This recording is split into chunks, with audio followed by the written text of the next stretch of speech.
Poetry Writing Month workshops.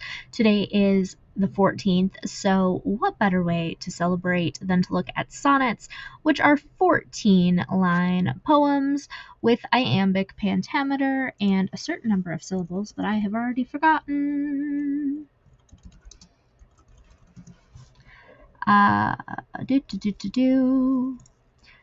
Let's double check this together because resources are great.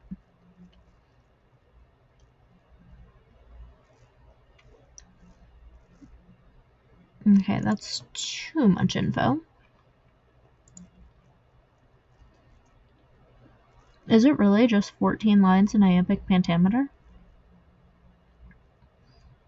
And then there's different versions. Okay, cool. So that makes it pretty easy to understand once you understand that iambic pentameter is just a fancy way of saying which syllables are stressed. So before we even read this poem, we'll look at this first line. I sat in windows. I is unstressed. I is stressed. Sat is unstressed. In is stressed. Win is unstressed. And doze is stressed.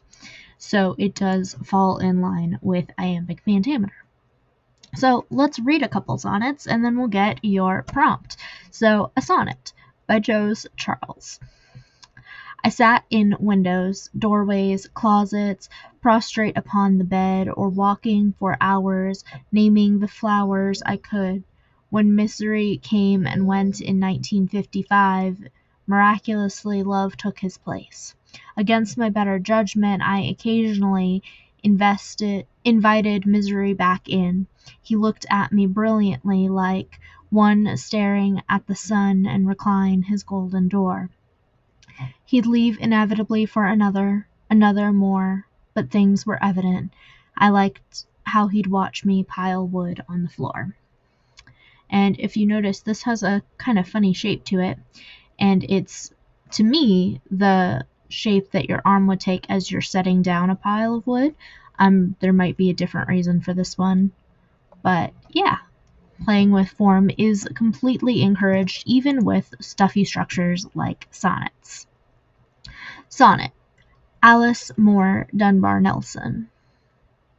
I had not thought of violets late, the wild, shy kind that spring beneath your feet in wistful April days when lovers mate and wander through the fields of rapture sweet, and thought of violets meant florist shops and bows and pins and perfumed papers fine and garnished lights and mincing little fops and cabarets and soaps and deadening wines.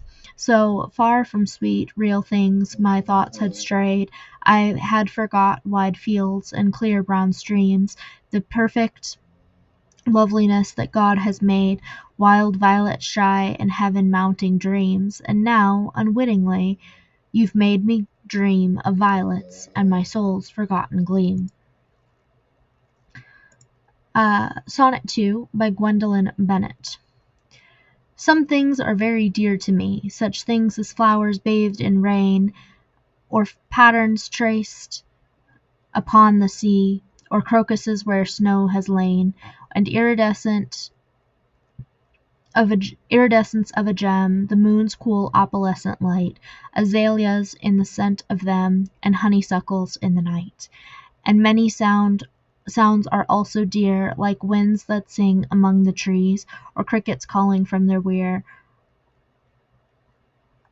or I forgot that was in here.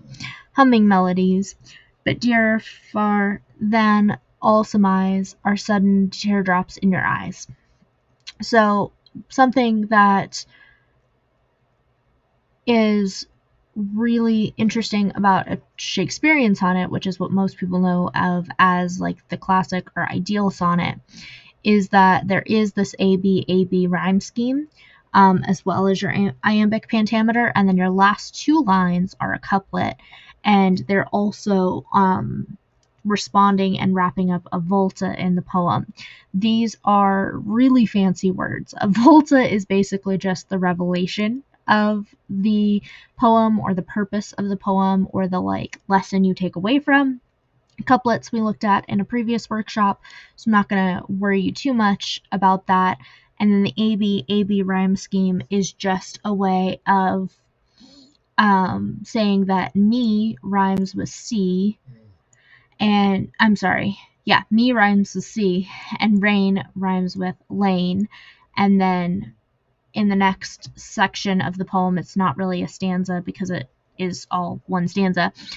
This one rhymes with this one, while light rhymes with night. So it's every other line is rhyming with each other, but only in sets of 4 technically. It's very hard to explain